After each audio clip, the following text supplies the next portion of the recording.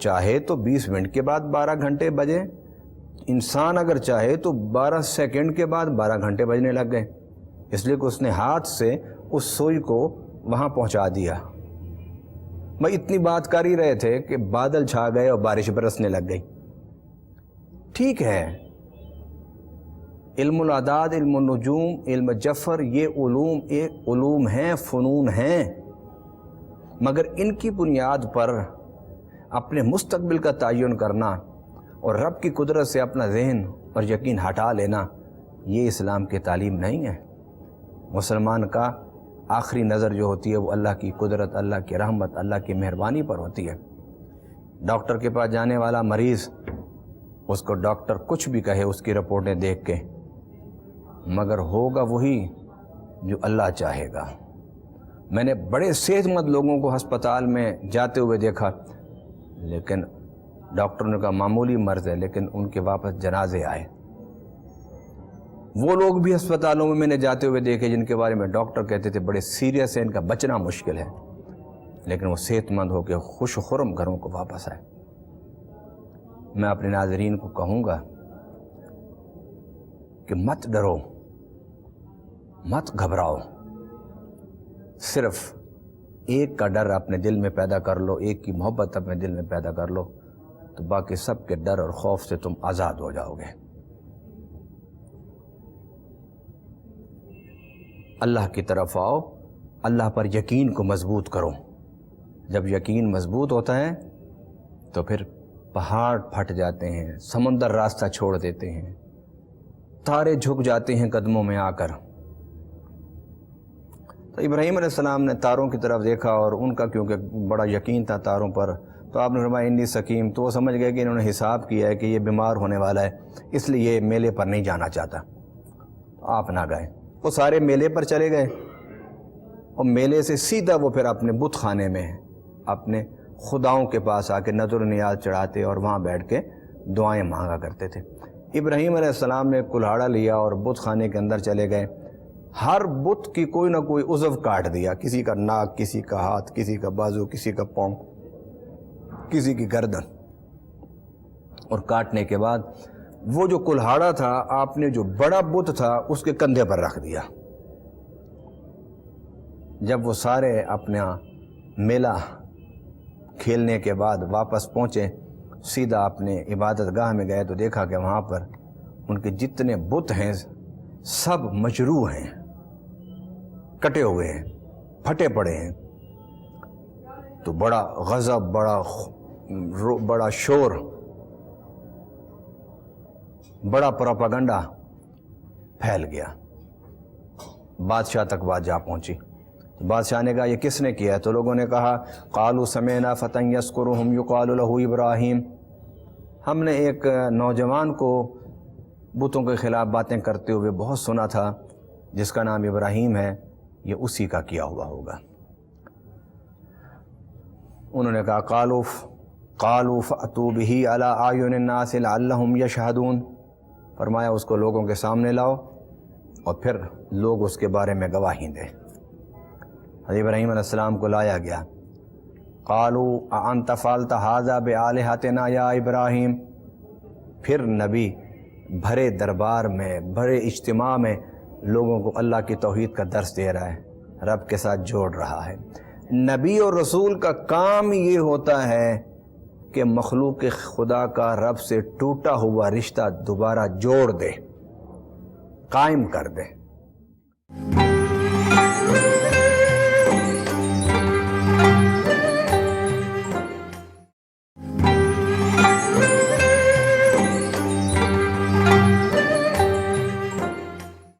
حضرت ابراہیم علیہ السلام کو انہوں نے کہا کہ بتاؤ کہ یہ ہمارے معبودوں کے ساتھ تم نے یہ کیا کیا ہے؟ ابراہیم علیہ السلام بڑے متانت سے، بڑے وقار سے، خاموشی سے آپ کھڑے تھے۔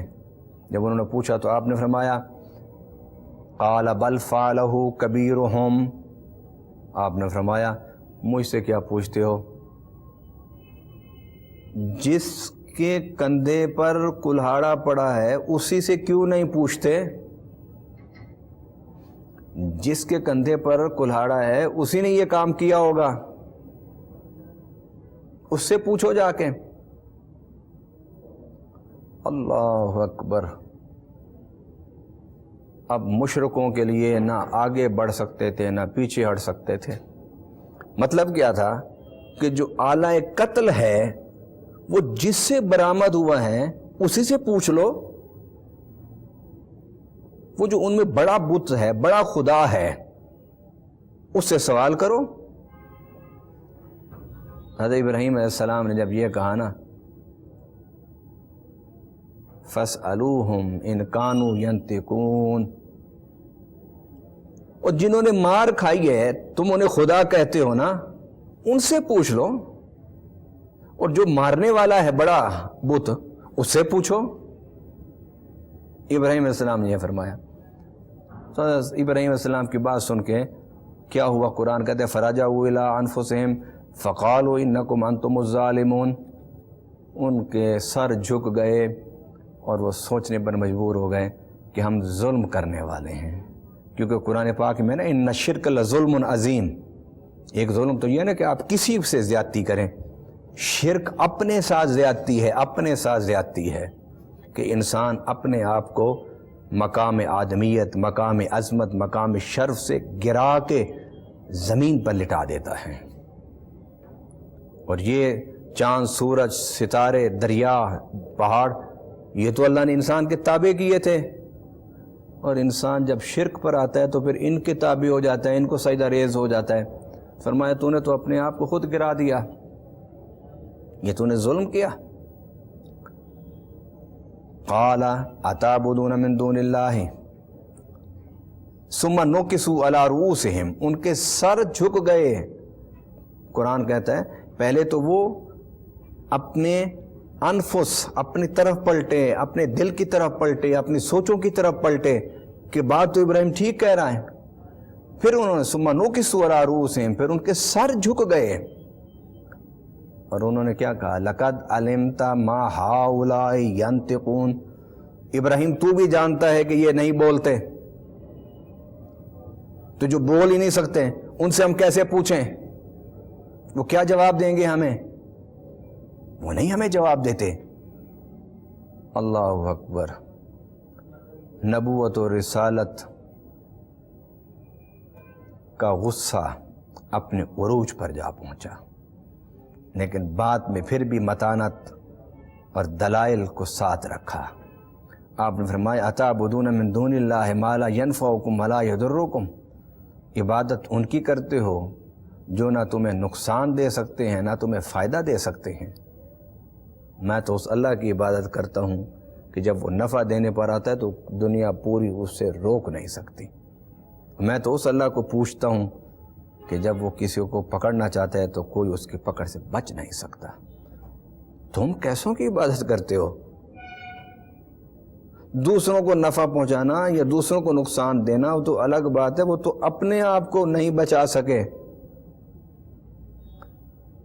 حضرت ابراہیم علیہ السلام اس سے آگے بڑھتے ہیں، فرماتے ہیں اف لکم ولما تعبدون من دون اللہ افلا تعقلون، تف ہے تم پر، تمہاری سوچ پر تف ہے، تمہاری فکر پر تف ہے، تمہارے عقیدے پر تف ہے، افسوس ہے۔ کس کی عبادت کرتے ہو؟ ذرا سوچو تو صحیح۔ اپنے ہاتھ سے بناتے ہو پھر انہیں اپنا خدا کہتے ہو، ان کی ناک بناتے ہو، آنکھ بناتے ہو، بازو بناتے ہو، ٹانگیں بناتے ہو، پیٹ بناتے ہو، کھڑا کر دیتے ہو، پھر کہتے ہو یہ ہمارے خدا ہیں۔ فرمایا تمہاری سوچ پر افسوس ہے، تم پر بھی اور جن کی تم عبادت کرتے ہو ان پر بھی۔ جواب تو دے نہ سکے وہ، انہوں نے حضرت ابراہیم علیہ السلام کو جلانے کی بادشاہ نمرود نے تیاری شروع کر دی۔ اب جب تیاری ہو گئی، جلانے کے لیے تیار ہو گئے، آپ کو منجنیق میں بٹھا دیا گیا۔ ادھر ابراہیم علیہ السلام منجنیق میں بیٹھے، ادھر منجنیق کا پٹا کھچنے والا تھا کہ حضرت جبرائیل آ گئے۔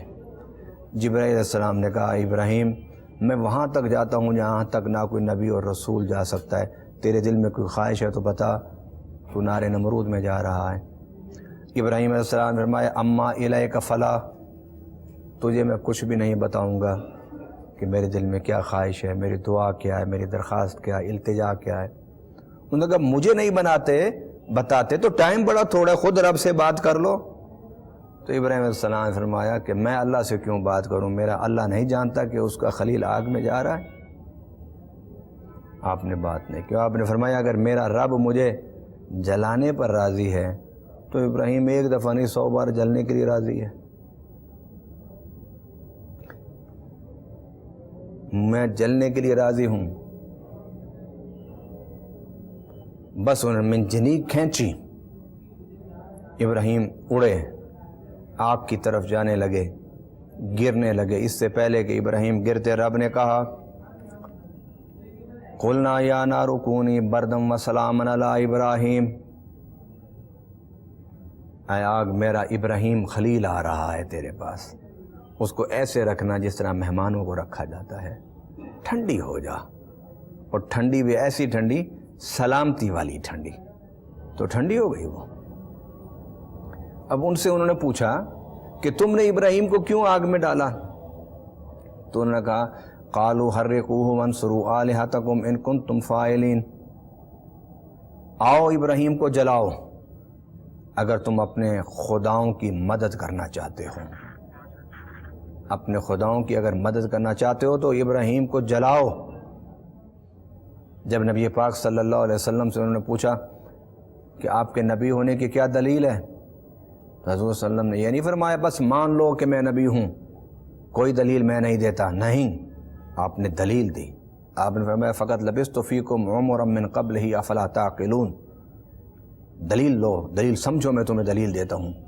40 سال میں تم میں رہا ہوں، میں نے تجارت کی، شادی کی، بچے پیدا ہوئے، تمہارے فیصلے کیے میں نے، جنگوں کے فیصلے کیے، گھریلو فیصلے کیے میں نے، بیت اللہ کے فیصلے کیے، حجر اسود کے فیصلے کیے۔ 40 سال زندگی میں نے تم میں گزاری ہے؟ انہوں نے کہا بالکل گزاری ہے۔ فرمایا تم مجھے اس 40 سالہ زندگی کو دیکھ کے کیا کہتے ہو؟ انہوں نے کہا ہم آپ کو صادق اور امین کہتے ہیں، سچا کہتے ہیں، ایماندار کہتے ہیں۔ تو فرمایا کہ اگر 40 سال عین شباب کے دور میں اگر میں نے کبھی جھوٹ نہیں بولا، کبھی بددیانتی نہیں کی، کبھی خیانت نہیں کی، تو 40 سال میں آ کے میں نے یہ کام کرنے تھے کہ نعوذ باللہ جھوٹ بولنا تھا۔ اگر 40 سال میری زندگی میں کہیں تمہیں کوئی عیب نظر آتا ہے تو بتاؤ مجھے، کوئی جھوٹ نظر آتا ہے تو بتاؤ مجھے۔ انہوں نے کہا نہیں نظر آتا۔ فرمایا میری 40 سالہ سچی زندگی اس بات کی دلیل ہے کہ میں نے جو دعوی نبوت کیا اس میں سچا ہوں۔ اور قرآن کہتا ہے ان کے پاس جواب نہیں تھا اس بات کا، خاموش ہو گئے۔